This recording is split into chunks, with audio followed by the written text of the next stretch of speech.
Buenas tardes a todos, sean muy bienvenidos a un nuevo video en Imago Argentina. Hoy es 14 de junio de 2026 y la política nacional está hirviendo.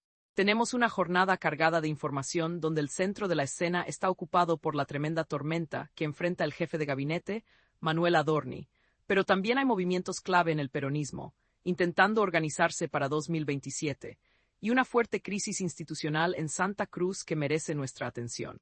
Vamos a detallar cada uno de estos puntos, así que quédense con nosotros porque la información de hoy es imprescindible para entender el estado actual de la Argentina. Comencemos con el tema que acapara todos los titulares, la crisis de Manuel Adorni.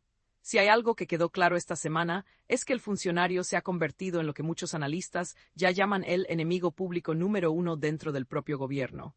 La situación es tan crítica que se habla de un 80% de rechazo en la opinión pública y un aislamiento político casi total. Para entender la magnitud del escándalo, hay que ir a los números. La justicia investiga a Adorni por un presunto enriquecimiento ilícito.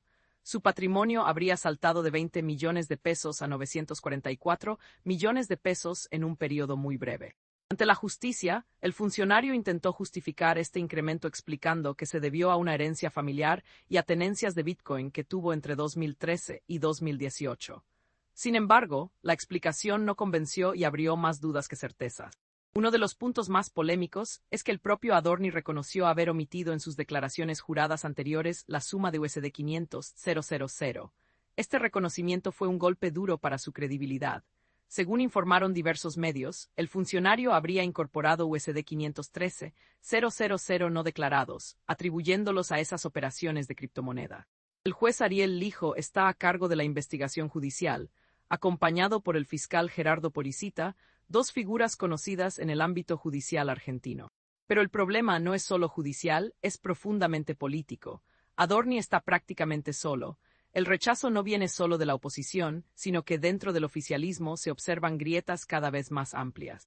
El diputado Oscar Sago, ex titular del Bloque de la Libertad Avanza, fue contundente al señalar que la salida del jefe de gabinete parece inevitable y hasta especuló con una posible renuncia antes del 23 de junio.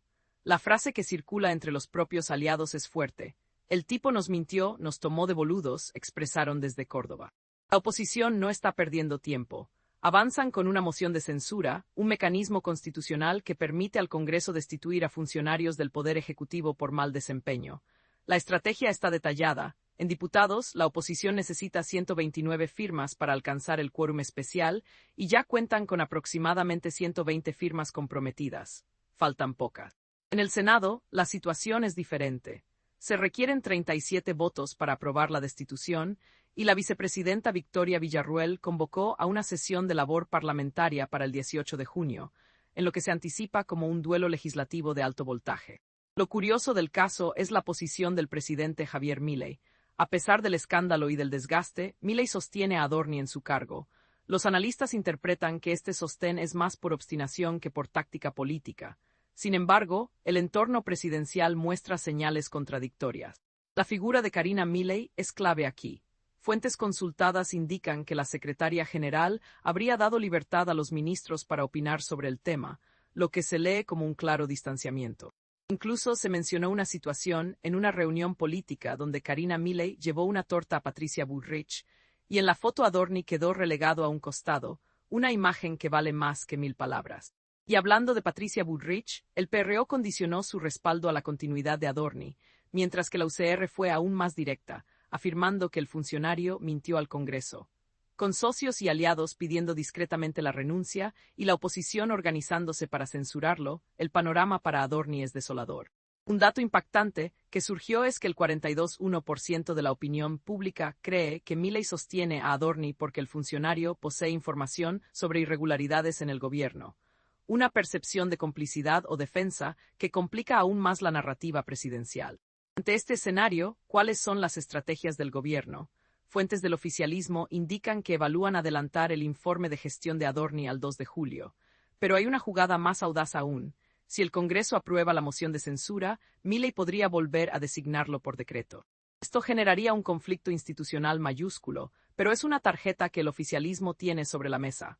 Entre los posibles reemplazantes, se mencionan nombres como Federico Sturzenegger y Darío Quirno, aunque ambos encuentran resistencias internas. Sturzenegger es visto como un talibán ideológico por un sector, mientras que Kirno genera recelo en el entorno carinista.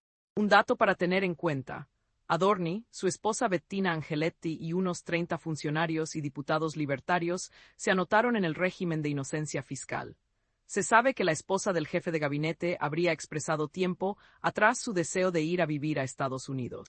Un viaje de Adorni al país del norte en marzo pasado, como parte de la comitiva presidencial, parece haber sido el detonante de esta crisis que hoy tiene al funcionario al borde del abismo.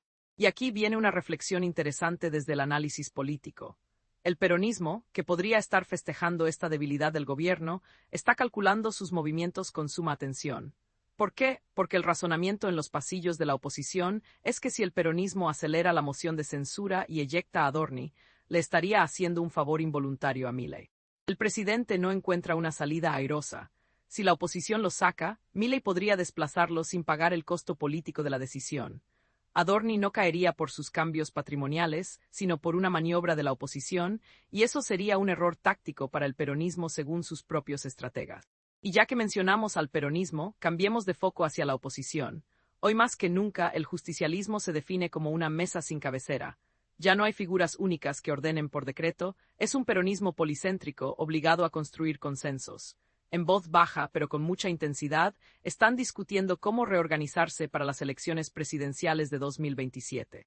Sergio Massa, el líder del Frente Renovador, mantiene reuniones discretas con todos los sectores.